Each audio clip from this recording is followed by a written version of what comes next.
நேர்மறையான எண்ணங்கள் அப்படின்னு சொல்லப்படுது. நேர்மறைனா பாசிட்டிவ் தாட்ஸ். இந்த பாசிட்டிவ் தாட்ஸ் பார்த்தீங்கன்னா, இப்போ ஒரு தம்பதியர் இருக்கிறாங்க, அவங்களுக்கு குழந்தை பிறக்கவே இல்லை, பல வருஷங்கள் போயிடுச்சு. ஆனாலும் அவங்க எதிர்பார்த்து காத்திருந்தாலும் எனக்கு இந்த மாதம் நடக்கலைன்னா அடுத்த மாதம் கரு கூடும் அப்படின்னு சொல்லி அவங்க பாசிட்டிவாக என்றாங்க பார்த்தீங்களா, அதுதான் நேர்மறையான எண்ணங்கள். இப்போ இந்த நேர்மறையான எண்ணங்கள் கொண்டு இருக்கிறவங்க என்ன பார்த்தீங்கன்னா, வாழ்க்கையில் முன்னேறி கொண்டே போவாங்க, நம்பிக்கையை தளர விட மாட்டாங்க, தன்னம்பிக்கை இன்னும் அதிகமாக பெருகும்.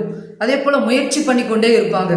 சூழ்நிலையை பார்த்து கலங்க மாட்டாங்க, திகைக்க மாட்டாங்க, பயப்பட மாட்டாங்க. என்னால் எதுவும் செய்ய முடியும் அப்படின்னு சொல்லி அவங்க தன்னம்பிக்கை தளர விடாமல் இருக்காங்க பார்த்தீங்களா, அதுதான் பாசிட்டிவ் தாட்ஸ்னு சொல்லப்படுது. கடினமான சூழ்நிலையை அவங்களால மேற்கொள்ள முடியுங்க.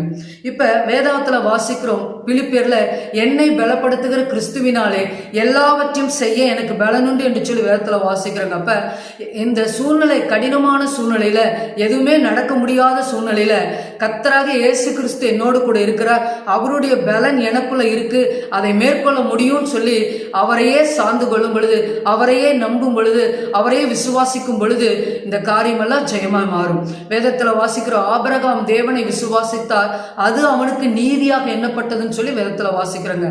அப்ப ஆபிரகாமினுடைய பிள்ளைகளாக நாம ஆண்டவராக இயேசு கிறிஸ்துவை நம்பும் பொழுது நம்முடைய வாழ்க்கை ஆசீர்வாதமா இருக்கும். கடினமான சூழ்நிலையை மேற்கொள்ள முடியும். நடக்கவே முடியாதுங்கிற அந்த சூழ்நிலையை ஆண்டவர் மேற்கொள்ள கிருபை செய்வார். வியாதி நீங்காதுன்னு நினைக்கிற இடத்துல கர்த்தராக இயேசு கிறிஸ்து சுகத்தை கொடுத்து வியாதியிலிருந்து விடுதலை கொடுப்பாருங்க. அப்ப இயேசு கிறிஸ்துவை முழுமையாக நம்புவோம், எதிர்மறையான சூழ்நிலையை மேற்கொள்வோம். கர்த்தராக இயேசு கிறிஸ்துவின் நாமத்தினால பாசிட்டிவ் கன்ஃபஸ் பண்ணும் பொழுது நம்முடைய வாழ்க்கை ஆசீர்வாதமா இருக்குங்க.